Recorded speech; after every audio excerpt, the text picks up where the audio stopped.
Buckle up, everyone. Today, we're diving deep into the fascinating world of car ownership costs across three distinct categories: budget-friendly cars, luxury vehicles, and the exhilarating supercars. Imagine cruising in a McLaren Artura. Today, we had the exclusive opportunity to chat with one of its proud owners and get the inside scoop on the real costs of owning and maintaining such a beast every year. But that's not all. We'll also break down how much you need to earn to comfortably afford each class of car. Ready to rev up your financial knowledge? Let's jump right in.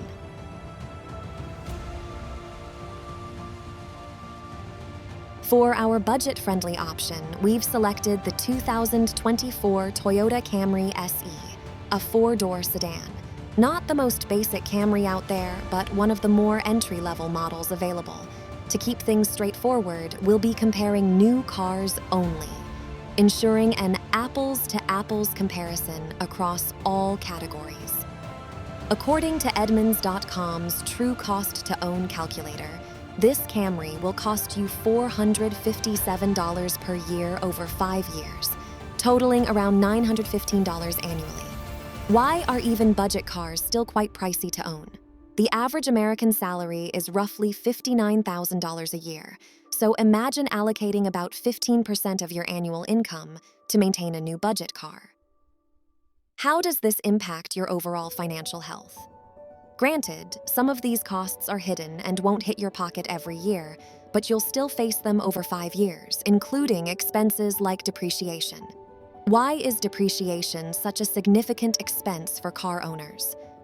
One of the biggest costs for this Camry is depreciation, amounting to $1,449 over 5 years. How does depreciation affect the overall value of your vehicle? It's a fact. 99% of cars will depreciate or lose value over time due to wear and tear. Why is investing heavily in a new car often a bad financial decision? You're putting money into an asset that decreases in value, meaning your money isn't growing. To save in this category, try to avoid buying new cars. What's the smarter financial move when purchasing a vehicle? When you buy a new car and drive it off the lot, it instantly becomes a used car, typically losing 10 to 15% of its value. How can you minimize the financial hit from buying a new car? Looking at car depreciation curves online, different cars have varying depreciation rates, but the sweet spot to buy a car is usually when it's 3 to 5 years old. Why is buying a used car within this age range financially beneficial? At this point, most of the depreciation has already occurred, yet the car is still relatively new, minimizing maintenance costs. How does the age of a car influence its maintenance expenses? So, if you want to save money, consider buying a car that's a few years old with around 30,000 to 40,000 miles on it. How can this strategy help you save on long-term costs? This way, the car feels nearly new, but you avoid the steep depreciation that comes with brand new vehicles. What are the long-term savings benefits of this approach? Next up, let's talk about taxes and fees. How do these additional costs impact your overall car ownership expenses? You can't avoid them, and this category will set you back around $3,578 over 5 years. This includes base taxes, license and registration fees, and any gas guzzler taxes if applicable. Why is it essential to factor in taxes and fees when budgeting for a car? Financing costs are another biggie. How do financing terms affect your total car ownership costs? For our Camry, financing will cost you about $6,361 over 5 years, based on the assumption that you're putting 10% down and financing the rest for 60 months. Why is it important to understand your financing terms? Fuel costs add up to $12,500 over 5 years, which is roughly $2,510 annually. How do fuel expenses compare across different vehicle categories? Edmunds assumes you'll drive about 15,000 miles per year, translating to around $210 per month in gas. How realistic are these fuel cost estimates for the average driver? Insurance for the Camry comes out to $7,164 over 5 years, or about $1,432 per year. Why do insurance costs vary between different types of vehicles? Repairs and maintenance are estimated at $4,691 over 5 years, which is under $1,000 per year. How do maintenance costs influence your decision to buy a new versus used car? To best compare the costs of budget, luxury, and supercars, we've organized all these expenses into a clear table for you. Why is a detailed cost breakdown important for making informed car buying decisions? A big shout out to our editor Ricky for putting together this comprehensive table. We'll do the same for luxury and supercars shortly. But first, let's discuss how much salary you need to afford the cheap car using the 10% rule. What is the 10% rule and why is it a reliable guideline? The 10% rule suggests that your transportation costs should be less than 10% of your gross income. How does adhering to this rule benefit your financial health? For our Camry, the car payment varies depending on the term. For a 4-year term, it's about $613 per month. And for a 5-year term, it's $550 per month with a 20% down payment. Why do loan terms affect your monthly payments? The average car payment for a new car is around $735 per month, according to Experian. How does your car payment compare to industry averages? Our Toyota Camry is well below that, so let's use the 5-year term. What does this mean for your required income? With a $550 monthly payment, you'd need a gross income of at least $60,000 per year to afford the payment alone, not including fuel, maintenance, and insurance costs. How do additional car-related expenses influence your required income? If you add those costs in, you'd need to be making around $109,000 per year to comfortably afford this car with the 10% rule. Why might this requirement seem high for some drivers? These numbers are ideal for financial maximizers who live well below their means to save and invest. But realistically, it doesn't always play out that way. How realistic are these financial guidelines for the average American? Chances are, if you make over $100,000 per year, you probably drive a more expensive car than a Toyota Camry. Or you might know people who make less than $50,000 per year and still drive a Camry. Why do car choices vary widely among different income levels? The idea is simple. If you can adhere to the 10% gross income rule, you'll be in good financial shape. How can following this rule improve your overall financial stability?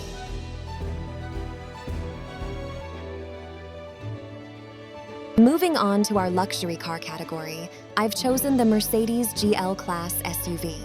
Why did I select this particular Mercedes for our analysis? It costs around $74,000 MSRP new, which I believe is the right price for a luxury class vehicle. Plus, I happen to own one myself. How does personal ownership enhance the credibility of our analysis? I wanted to corroborate the true cost to own as listed on Edmunds.com and ensure my costs align with what's shown on the website. Why is it important to verify online estimates with personal experience? My model is about 8 years old, specifically a 2016 version, but I've only owned it since 2019, giving me first-hand insight into its costs. How does the age and mileage of a vehicle affect its ownership costs? According to Edmunds.com, the 5-year true cost of this Mercedes is $11,193, with depreciation being a significant factor. Why is depreciation a major expense for luxury cars? A funny side story. When I bought this car in 2019, it already had 15,000 miles on it, and I paid $54,000, even though the MSRP was closer to $78,000. How does buying a used luxury car help mitigate depreciation costs? This clearly shows how much value was already lost through depreciation at the time of purchase. Why is buying a slightly used luxury car a smart financial move? big tip for you guys. If you want to drive luxury, opt for a used model that's a few years old. How can this strategy help you enjoy luxury without breaking the bank? This way, it still feels brand new, but you're not blowing as much money as buying it brand new off the lot. Why is timing crucial when purchasing a luxury vehicle? Depreciation on this Mercedes costs $3,392.25 over 5 years, or $7,845 per year. How do these depreciation figures influence your total ownership costs? Taxes, fees, registration, and insurance were underestimated in my initial calculations. Why is it important to have accurate estimates for these expenses? Registration alone costs $2,000 per year. How do registration fees vary between different vehicle types? Insurance is about $4,500 for 2,500 miles per year. Why are insurance costs higher for luxury vehicles? If you drive this car with normal mileage, it could be upwards of $6,000 to $7,000 per year, depending on your driving record. How does your driving behavior impact your insurance costs? Fuel costs require the highest grade gas, costing about $60 to $70 per fill-up. Why is premium fuel necessary for luxury cars? I get between 150 to 225 miles per tank, meaning I fill up 10 to 15 times per year. How do fuel efficiency and driving habits affect your annual fuel costs? In 2022, I drove about 15,000 to 20,000 miles and spent $4,525 on fuel. And in 2021, I spent $3,026. How do living in a city versus rural areas impact your fuel expenses? Edmunds.com estimates insurance at $817 over 5 years, but mine actually went up to $3,000 for 1 year alone. Why might online insurance estimates be inaccurate for luxury cars? I have the most coverage and a clean driving record, so my rates aren't inflated due to accidents. How do personal factors influence insurance premiums? Maintenance and repairs are expected to cost about $2,618 per year. Why are maintenance costs higher for luxury vehicles? I've had my tires changed a couple of times, each costing around $400 to $500. How do tire costs vary between regular and luxury cars?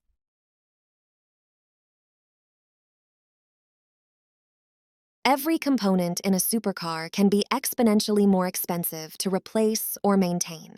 Why is specialized maintenance necessary for supercars?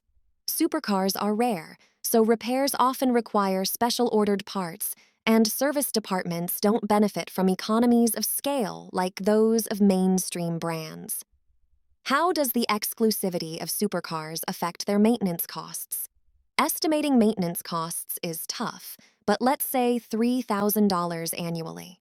What factors contribute to the high maintenance costs of supercars?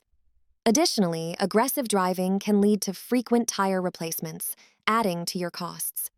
Why does driving behavior significantly impact the maintenance costs of supercars? For instance, carbon ceramic brakes can cost up to $10,000 for replacement. How do performance features of supercars affect their long-term ownership costs? Financing a supercar, assuming a 10% down payment, would cost you about $38,500 over 5 years, or roughly $763 per year. How do financing terms differ for supercars compared to regular vehicles? Many supercar owners keep their cars for just a year or two before trading them in for another, but even then, the ownership costs remain comparable.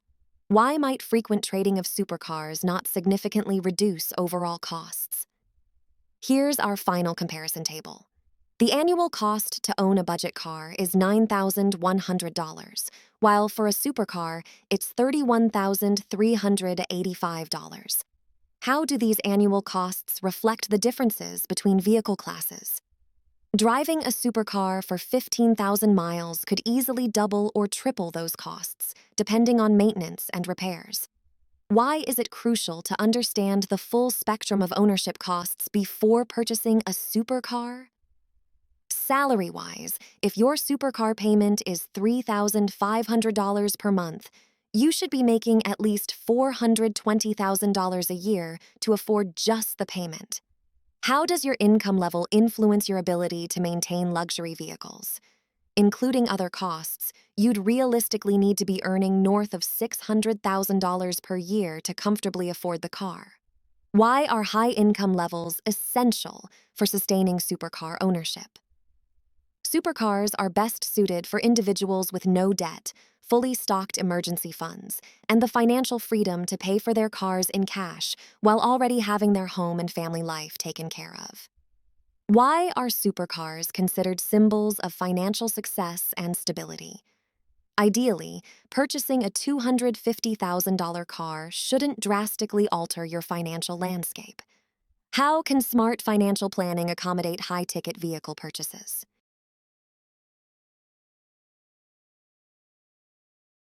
I'd love to hear from you guys. What car do you drive and how much does it cost to own? How does your vehicle choice reflect your financial priorities? Make sure to leave a comment below, and if you're wondering about the best rules for car affordability, check out my next video right here on how much of a car can you afford. Why is understanding car affordability crucial for making informed purchasing decisions? Thanks for watching, and thanks again to Alex for being in the video. How can learning from real-life experiences enhance your understanding of vehicle ownership costs? I'll see you guys in a future video on the channel. Why should you stay tuned for more insightful financial content? All right, peace.